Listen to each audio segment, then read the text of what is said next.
What's going on, everyone? It is Bob O'Mac for Crisis in the Toyverse, and today I got a very special treat for you. We're looking at the SH MonsterArts Mecha Godzilla, circa 1974. Couple fun facts before we get started here. I wasn't born when this design for Mecha Godzilla was created and put on film, and honestly, guys, I really don't know that much about the MonsterArts line, so you're going to have to bear with me through this review because I don't want to see in the comments, and now because I've said this, I will see in the comments, "Oh, you don't know why Godzilla looks like this. No, why Godzilla done this, and blah, blah, blah, blah, blah." Guys, just be patient with me as I go through this. I'm going to try to do this as fun and as efficiently as possible. Now, this figure I did not purchase. It was loaned to me by a good friend of this channel. He wanted to see a review of it, so voila, here it is. So let's go ahead and look at the box. Of course, you got that beautiful red lettering for Mechagodzilla, the cool design on the front. He looks like a karate chopping Mechagodzilla. On the side, we got more pictures. If I move my hand out of the way. And on the back, we got all the cool things this guy can do. From flying to chomping to laser charge effects popping out of his stomach. It is definitely lots of fun. As for the writing, besides what it says for Mechagodzilla and SH MonsterArts, I don't speak Japanese, so I couldn't tell you. So with that being said, let's go ahead and get Mechagodzilla unboxed and look at this guy more in depth. And here we are, guys, with Mechagodzilla unboxed and ready for action. This figure is actually really quite stunning. It looks fantastic, I gotta say. And just a brief overview here, the articulation, I think, works fairly well. Now, there have been some complaints on a couple of things, and I'll be pointing that out as we go along. But if I turn it to the side here so you can get more of a profile, he just looks really tremendous. I love the attention to detail. As you can see on your screen, I've tried to include some reference pictures. Overall, I think he looks fairly accurate to his screen counterpart. I love the finish, if you will, on the figure itself. It's nice and bright, very metally looking. I mean, everything from the spikes to the back to even the way the head looks. It's really quite remarkable what they do with this line and how good the figures really are. The mouth has got some amazing detail inside as well. The eyes look nice. All the bolts and rivets and things of that nature look great. You bring it up to the chest piece. Chest piece looks fantastic. I don't want to say it's a jewel, but maybe a light looks good on him, and even down to the feet and hands, they just look very wonderful. I would assume that any Godzilla fan would really be in love with this Mechagodzilla, because holding it here in my hands, being honest with you guys, it really is a work of art, and I think that speaks highly to the team that has crafted and created this action figure. But let's go ahead and bring the camera back now, and let's go ahead and cover the fun stuff. Articulation. Alright, let's go ahead and break down Mechagodzilla's articulation. Now, in terms of the head, we do get down and up. We also get side to side and full rotation. But the added bonus with this figure is he has a flying mode. So as you can see on the back here, what you're going to want to do is push that neck joint in the back forward a little bit so it can go all the way back. And then if I flip it up, you have him in flying mode. Obviously, you're going to want to adjust the arms accordingly and whatnot, but he is able to achieve that, which is always nice. Let's see. We also have a collar piece right there that allows for side to side and a little bit of rotation, not a lot, but enough.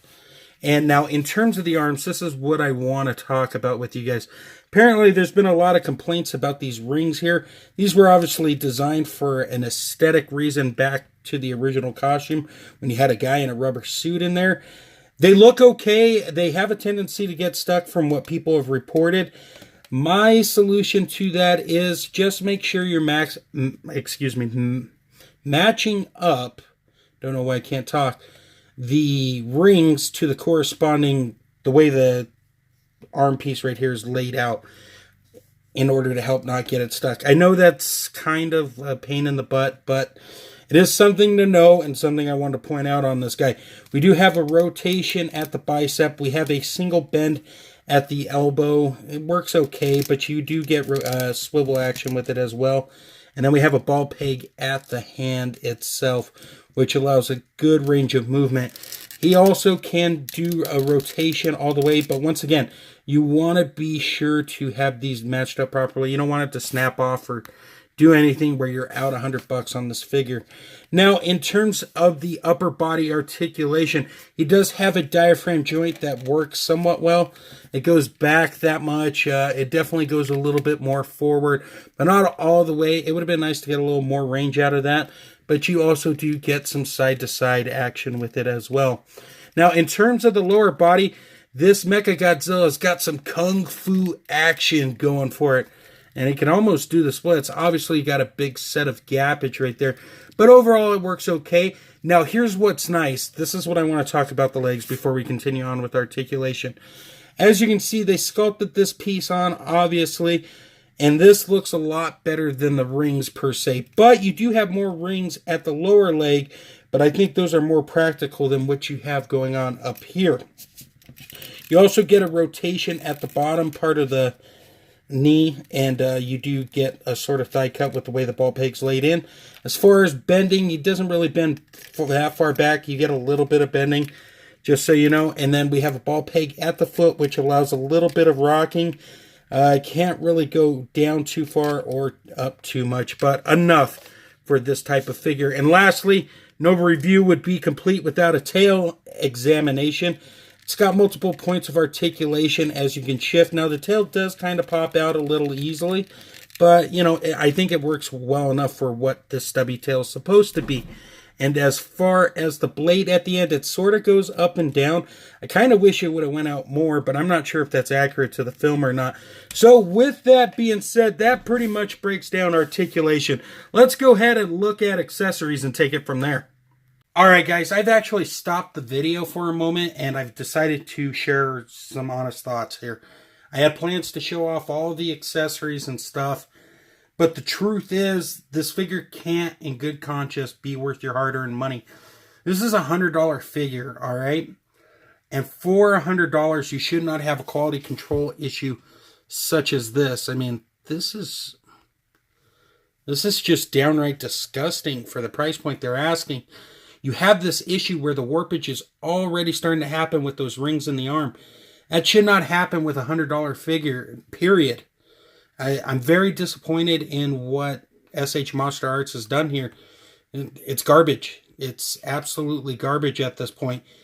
I mean, for $100, you should not have an issue such as that, which is quite disappointing, to be honest with you guys. I know there's a lot of Godzilla fans out there who may have wanted this. So if you watch this video, don't pick up this figure. That's my honest opinion. Don't pick it up for that because A, it negates, the retail value of it. Who's going to want broken pieces on an action figure? And two, you shouldn't be having these freaking issues with this. This is stupid. So, yeah, guys, so that's going to wrap it up for the review. I'm sorry. I had plans to try to go all out with this thing. It just didn't work. It's very unfortunate to say the least. However, I hope this review helps you in deciding not to pick up this figure because, like I said, it's just not worth it for at the price point that you're spending. But with that being said, guys, I want to thank you for stopping by. I'm sorry this review's ending on such a Debbie Downer, but thank you for stopping by and seeing this, and hopefully this saves your wallet some heartache. With that being said, though, I got a whole bunch of plugs to get into, so let's get into it. Head over to undercovercapes.com for all things geekery in the podcast verse. Check out bigbadtoystore.com for all your toy and collectible needs. The pop-up I'm using in my background, you can pick it up at Extreme-Sets. And lastly, on Instagram, throw a follow at Toy Lover Crew. Guys, take care. Like I said, I really hope this helps. And until next time, great googly moogly.